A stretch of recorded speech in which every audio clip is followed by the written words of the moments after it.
guys, we found a new Instagrammable restaurant in SM Fairview. This is an Italian restaurant, CAPRICE Italian and Bakery. It's located in Parkway, SM Fairview. So, beside lang siya ng All For You and other kainan doon. So, here's the menu. We're trying to order now. And Kuya is getting our order. We order steak.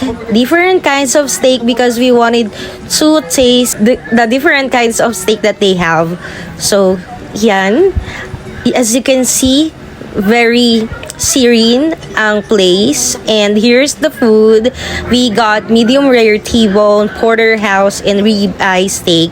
And later on, we got the Alfredo pasta. So, look, oh. The pasta is thicker than usual. Hindi katulad ng kinakain natin lagi.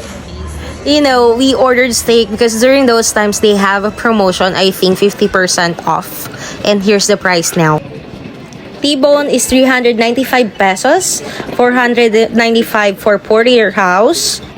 And for the rib-eye promo, it's 990 and the Alfredo is 695 pesos. So, depende kasi sa steak na kukunin mo ang price.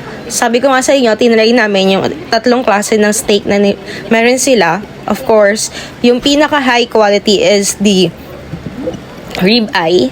Sumunod yung porterhouse, then this one, the T-bone. So I like it. We ordered medium rare steak just to not to overcook the meat kasi mas masarap ang beef kapag hindi siya ganun kaluto. And huwag kayong mag-alala, hindi naman hilaw yan. So niluto pa rin yan, sinear yan.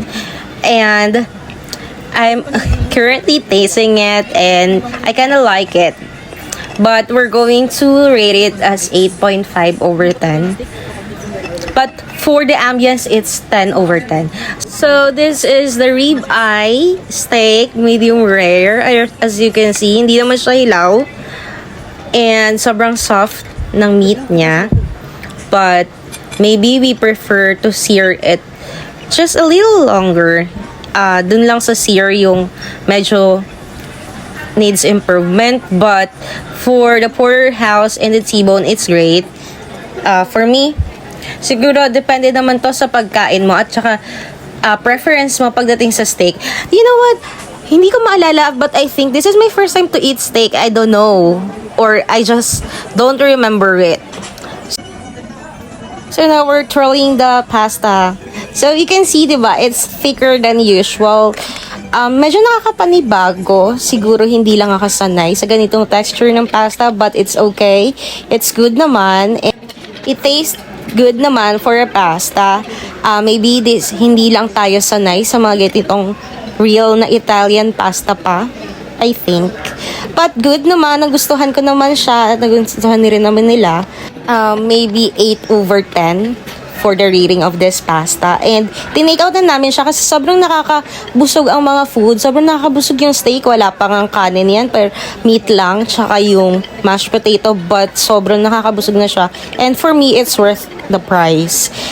And yeah, eating time.